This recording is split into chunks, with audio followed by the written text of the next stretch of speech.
So once again, I decided to take matters in my own hands and kind of create something unique, mainly due to the fact that I wasn't willing to shell out the coin necessarily to acquire a fully functional ice cold beer machine. So I decided to create my own virtual variation of it for many different reasons, but the main one is cost. I'm not willing to pay thousands and thousands of dollars for one of those machines. It's a fun game, but it's not fun enough to where I would pay thousands and thousands of dollars to play it. And you know, if you're good at it, it gets old really quick as far as what all you can see and do on the game. So virtually, there's a lot of options out there, but this one in particular, this one is running a mini PC inside, but on the PC is a application called Zeke's Peak that you can find on Steam, and this thing is amazing. It has amazing true to form physics. It's used in the Unreal Engine. You can play ice cold beer, Zeke's Peak, and a bunch of other different tables and variations that they've created. They're all unique, so it's not just like reskins. They all have their own different design layout.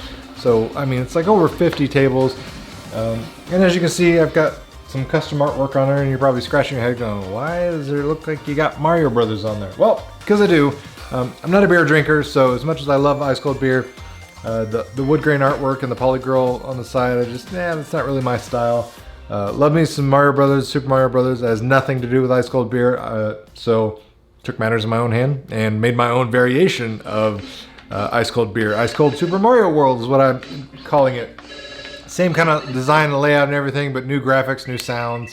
I enjoy it. It's not as true to form as far as realism as the Zeke's Peak that you can find on Steam, because again, it uses the Unreal Engine, and the physics on there is just so much more accurate as far as what you can do versus what I could create in Visual Pinball. On my ice cold Super Mario World design, it's like I said, it's pretty much the same layout as ice cold beer. However, I've reskinned it completely. I've got new sound effects, new music. So the ice cold beer and Zeke's Peak music is always kind of blah to me. It's just non-existent. So I put all those happy-go-lucky Super Mario songs on there. The holes themselves, the targets, they're all Koopalings. Bowser's kids, if you will.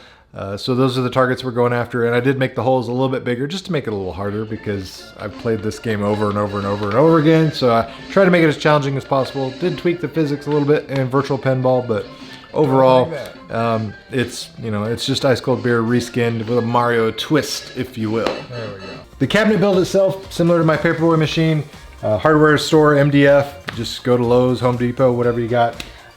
Buy a big sheet of MDF, cut it to whatever dimensions you want. There's plans and dimensions out there on the internet, free and available to anyone out there. Did that. Giant, piece of plexi to protect my screen. Don't really need it, but it just kind of feels like an arcade once you have that glass / plexi in front. Still undecided if I want to add a coin door. I probably should, just for that, 100% arcade feel. But again, this is a virtual machine. I don't need to add quarters, but and also, it may make my graphics look a little wonky if I have to cut up old poor Koopa down there, cut his face all up, and put a coin door over it. But it is what it is. 4K monitor inside, actual Leaf two-way joysticks that you would find on an ice cold beer machine, iPack encoder inside. Making sure I've got all my inputs and everything. Simple start button in the middle. I didn't want a bunch of buttons and decoration up here on the control panel. I wanted as simple as possible. On the sides, got leaf switch, pinball buttons as well, because like I said, I'm running virtual pinball games on here. The height of the machine, everything, the way I have it set up now, the virtual pinball, my flipper buttons over here are almost identical in height to my actual physical machine, so it feels very, very good for me naturally to stand up next to it and play it, stand up. I'm not so close to the machine that I feel like my nose is right on the playfield, so spacing and everything, it works out great for virtual pinball. And sitting down, same kind of thing. I can sit here and play this sitting or standing, so fits my form factor really well. The magic combination essentially is this software, the Zeke's Peak.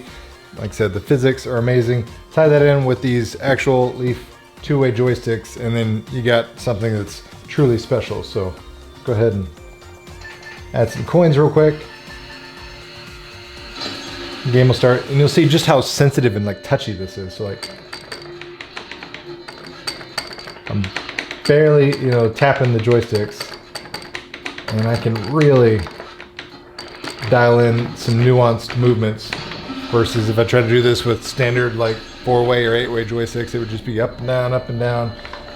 You'd be playing a horrendous variation of Crazy Climber is what it would feel like. But with this, just little subtle touches make all the world of difference. I wanted to play Ice Cold Beer, but I also wanted to play other games. And since this application's out there on Steam, I highly recommend you check it out. Even if you don't have this kind of setup, you know, you can sit there and play with an Xbox controller. It's not as fun because it's something very satisfying about having the actual joysticks with the leaf switches and the 2-way function. That way you don't have to mess with left and right and all that kind of stuff. But you can really do those fine-tuned, nuanced movements and really, you know, get control of that ball, which is what it's really all about.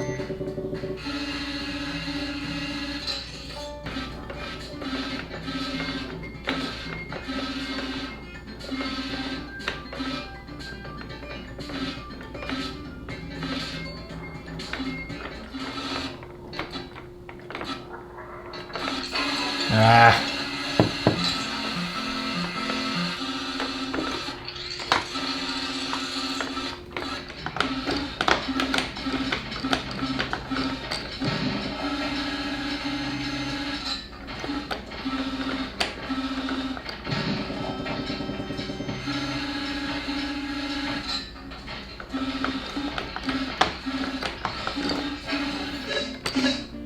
Yeah, it doesn't want to settle.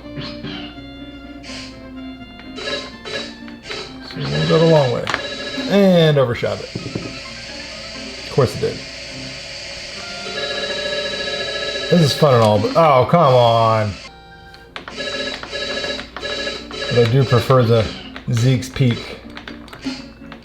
The Unreal Engine physics are just so much better than what you can do in VPX, and overshot it again. Come on.